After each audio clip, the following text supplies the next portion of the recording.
Om Swastiastu, Assalamualaikum warahmatullahi wabarakatuh. Salam sejahtera bagi kita semua, salam harmoni. Baik, perkenalkan nama saya Rosalina Novianti dengan NIM 21170511026. Di sini saya menjelaskan mengenai tentang analisis laporan keberlanjutan perusahaan listrik dan otomotif pada PT Toyota Motor Manufacturing Indonesia atau TMMIN.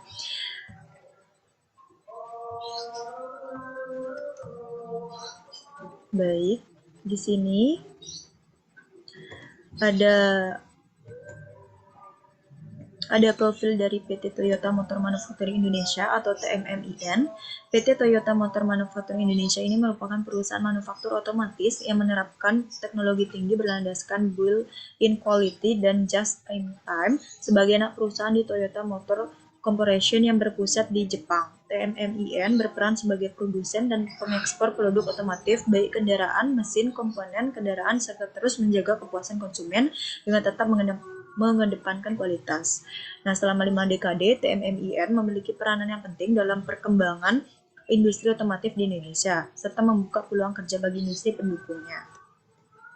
Nah, visi yang dimiliki PT Toyota Motor Manufacturing Indonesia itu adalah pertama menjadi perusahaan manufaktur global untuk mengembangkan operasional manufaktur terbaik untuk menghasilkan produk berkualitas global yang dapat dengan mudah menyesuaikan kebutuhan pasar di tiap negara dan dapat mempertahankan serta terus memperluas bisnis perusahaan.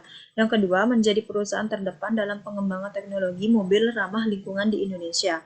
Sedangkan misi dari PT Toyota Motor Manufacturing Indonesia ini atau TMMIN adalah menjadi perusahaan yang dikagumi dengan mengontribusi kepada bangsa Indonesia dan Toyota Global melalui manufaktur produk yang sesuai dengan kebutuhan pasar dan ekspektasi pemerintah meningkat ekspor. Serta pengembangan sumber daya manusia. TMMIN memiliki 7 prinsip utama, yaitu integritas, visioner, inovasi, kerjasama, rasa hormat, kepemilikan, dan sampaikan abnormalitas segera. Selain itu, Toyota Indonesia juga berkomitmen untuk membangun ekosistem manufaktur yang mampu menyerap tenaga kerja langsung maupun tidak langsung. Toyota juga telah menetapkan target spesifik dalam mendukung pencapaian TBB pada aspek lingkungan. Toyota Indonesia ini mengungkapkan deklarasi Toyota berbagi bersama membangun Indonesia yang berfokus pada 3 pokok perhatian, yaitu produk dan teknologi, pengembangan industri, dan kontribusi masyarakat dalam menjalankan program-program tanggung jawab sosial. Adapun ketiga deklarasi tersebut, yaitu TEC 2050 deklarasi Green dan Toyota berbagi menjadi acuan bagi Toyota Indonesia dalam mendukung pencapaian TBB. Baik, yang kedua yaitu analisis dampak ekonomi aktivitas perusahaan. Dimensi keberlanjutan ekonomi mencakup efek yang ditimbulkan oleh suatu organisasi terhadap keadaan ekonomi. Yang pertama yaitu G4 EC1 halaman 40, yaitu membangun ekosistem manufaktur yang mampu menyerap tenaga kerja langsung maupun tidak langsung. Itu sepenuhnya diterapkan. Lalu yang kedua, G4 EC2 halaman 47-8, pengelolaan energi dan pengurangan emisi gas rumah kaca atau GRK menjadi aspek penting bagi TMMIN untuk berkontribusi dan memitigasi perubahan iklim, itu sepenuhnya diterapkan. Yang ketiga, G4 EC3 halaman 100 itu sudah tertera di gambar bahwa sepenuhnya itu diterapkan. G4 EC4 halaman 29, Toyota Indonesia membantu meringankan beban masyarakat akibat pandemi, itu sepenuhnya diterapkan. G4 EC5 halaman 83, kami berusaha untuk mendukung jam kerja yang fleksibel terutama pada masa pandemi COVID-19, itu sepenuhnya diterapkan. G4 EC6 sampai G4 EC7 itu tidak ada karena tidak relevan. G4 EC8 halaman 90-91 dalam merealisasikan berbagai program pengembangan usaha maupun program-program terkait dalam rangka mendukung pencapaian rumusan tujuan keberlanjutan dalam SDGs itu diterapkan sepenuhnya. Dalam memrealisasikan berbagai program pengembangan usaha maupun program-program terkait dalam rangka pendukung pencapaian rumusan tujuan keberlangsungan dalam SDGs itu sepenuhnya diterapkan. Nah, yang ketiga yaitu analisis dampak lingkungan aktivitas perusahaan, di mana dimensi keberlanjutan lingkungan ini sangat konsekuensi yang ditimbulkan oleh organisasi terhadap sistem alam yang mencakup unsur hidup maupun non-hidup seperti tanah, udara, air, dan ekosistem. Yang pertama yaitu G4EN1 sampai G4EN2 itu tidak ada karena tidak relevan. G4 EN3 halaman 48, sumber energi utama kegiatan operasional adalah listrik dari PLN, bahan bakar minyak BBM untuk alat transportasi itu sepenuhnya diterapkan. G4EN4 sampai G4EN5 tidak relevan. G4EN6 halaman 48, untuk mengelola energi secara efisien kami telah melakukan beberapa pendekatan sebagai berikut. Yang pertama, penerapan eco-plan yang menggunakan energi baru dan terbarukan itu sepenuhnya diterapkan. G4EN7 halaman 49, metode Stockline juga telah diadopsi dalam proses produksi di pabrik Toyota kelima, itu sepenuhnya diterapkan. G4EN8 halaman 53 itu sepenuhnya sudah diterapkan di gambar tersebut. Dan G4EN9 sampai 10 itu tidak relevan. G4EN11 halaman 56, bahwa meski wilayah operasional TMMIN tidak berada atau berdekatan dengan area memiliki tingkat keanekaragaman hayati yang tinggi, itu sepenuhnya diterapkan. Lalu G4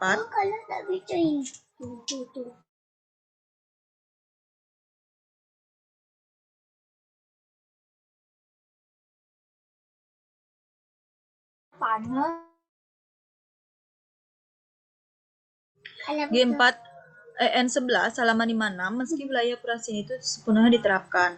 G4EN12 itu tidak ada karena tidak relevan. G4EN13 halaman 56, bahwa TMMIN berperan sebagai project leader yang didukung oleh Pemda Karawang dan Telaga Desa, itu sepenuhnya diterapkan. G4EN14 itu tidak relevan. G4EN15 halaman 48, selain mengupayakan efisiensi energi, kami juga berupaya mengurangi emisi GRK dengan mengencarkan budaya ramah lingkungan, itu sepenuhnya diterapkan. Sehingga G4EN20 sampai G4EN34 itu tidak ada karena tidak relevan. Baik, dan untuk selanjutnya yaitu analisis dampak sosial aktivitas PT Toyota Motor Manufacturing Indonesia.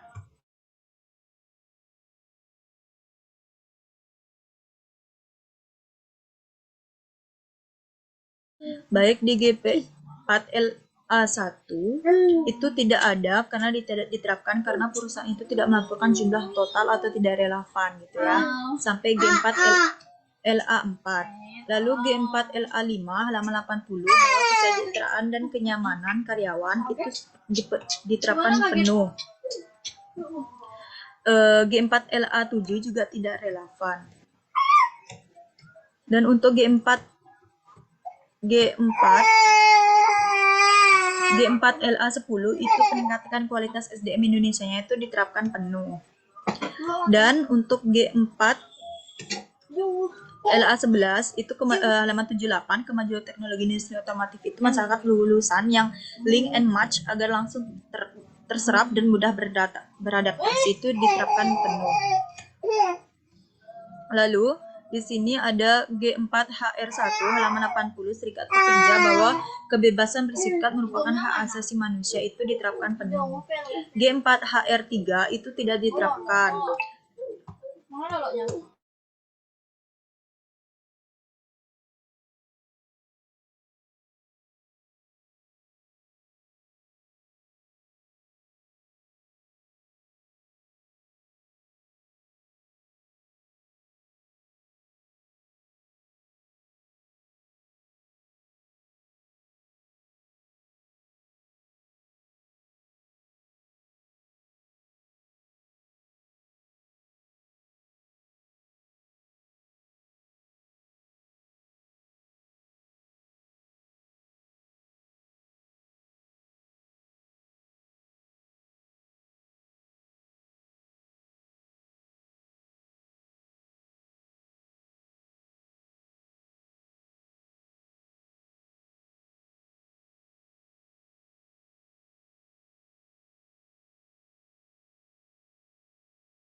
Baik, untuk G4HR2 halaman 78, kemajuan teknologi industri otomotif mensyaratkan lulusan yang lean and match agar langsung terserap dan mudah beradaptasi di dunia kerja. Itu diterapkan penuh. G4HR3 itu tidak diterapkan karena perusahaan tidak melaporkan jumlah total insiden, diskriminasi, dan tindakan koreksif yang diambil. Lalu yang G4HR4 tidak relevan karena tidak diterapkan. G4HR5 halaman 79, pekerjaan di bidang manufaktur adalah pekerjaan yang memerlukan keahlian dan kematangan yang cukup. Itu diterapkan penuh. G4HR6 halaman 79, pekerjaan di bidang manufaktur adalah pekerjaan yang memerlukan keahlian dan kematangan yang cukup. Itu diterapkan penuh. G4HR7 itu tidak relevan karena tidak diterapkan. Sampai G4HR8. G4HR9 halaman 80, serikat pekerja itu diterapkan penuh karena kebebasan berserikat merupakan hak asasi manusia seperti yang dijabarkan oleh deklarasi dan konferensi internasional. G4HR10 itu tidak diterapkan atau tidak relevan. Sampai G4HR11. G4HR12 itu halaman 68, kami secara terbuka menerima ide, saran, dan masukan dari masyarakat itu diterapkan penuh. G4SO1 halaman 59 itu diterapkan penuh karena perusahaan telah melaporkan presentasi dengan aktual. G4SO3 itu tidak diterapkan karena perusahaan telah melaporkan jumlah total sampai G4SO5. G4SO6 halaman 2 sampai 3, penyusunan pengumpulan